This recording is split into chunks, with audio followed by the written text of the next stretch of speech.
Let's welcome to the show Texas Republican Congresswoman Beth Van Duyne. It's great to have you back on, Congresswoman. Why is Speaker Pelosi keeping the House out of Washington when we have suicide bombings and Americans still trapped in Afghanistan?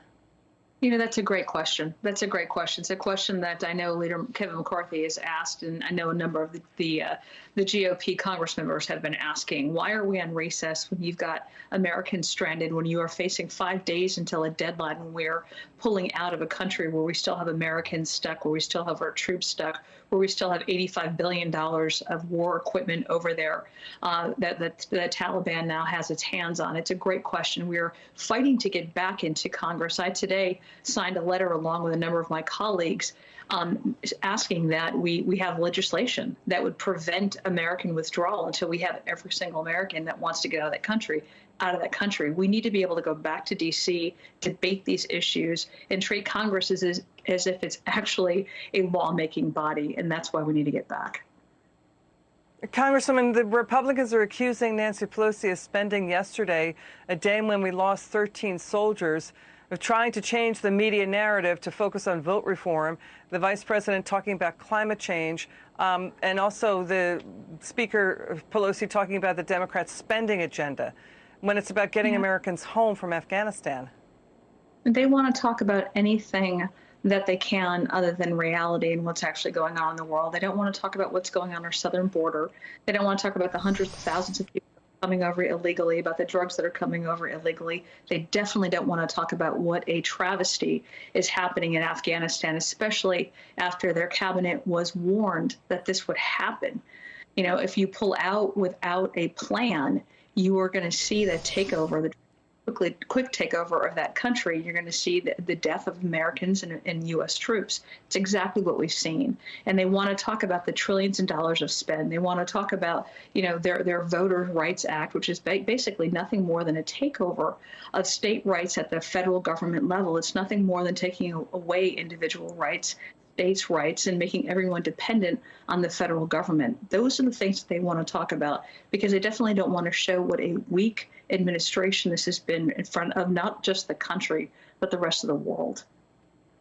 So it means lawmakers are kept in the dark without briefings. It's difficult to brief members unless they can get to a secure location. And the information coming to lawmakers is fragmentary. D.C. insiders, the media, The Economist magazine has already said this, that the real backstory of what's happening, too, is Pelosi's destruction of the Democrat Party, that for years Pelosi has hollowed out and demolished the moderate wing of the party because they rivaled her, using the Democrat Congressional Campaign Committee to threaten them with cutting off their election campaign funds if they go against her. So that's what's the real true story of the Democrat Party, is the centrist moderates have been gone. You don't see the Dick Gephardts or the Bill Bradleys anymore, and now you see this dramatic plunge in the president's approval ratings. George Will is saying he hasn't seen the fastest drop since Herbert Hoover, and they could lose control next year. So we're in historic moments right now. What do you say? Well, I'd say that she's definitely setting them up for that. When you've got extremists that are running your party and not people who are pragmatists that actually have the best interest of the country, who are completely unwilling to work with the other side of the aisle or other members of their party. I mean, on Monday and Tuesday, as we saw everything unwrapping and developing in Afghanistan, instead of being focused on that, you not only had Nancy Pelosi, but you also had the President of the United States, who were trying to whip their votes to spend trillions and trillions of dollars domestically on a budget that stood no chance of passing at that point. Instead of being focused on getting Americans out, they were more focused on spending dollars at home, wasting home. And is that setting them up for a 2022 failure on the House? Absolutely. But the fact is that you have extreme party.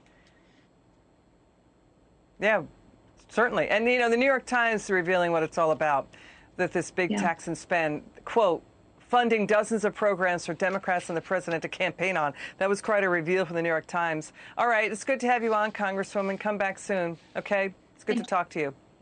You too.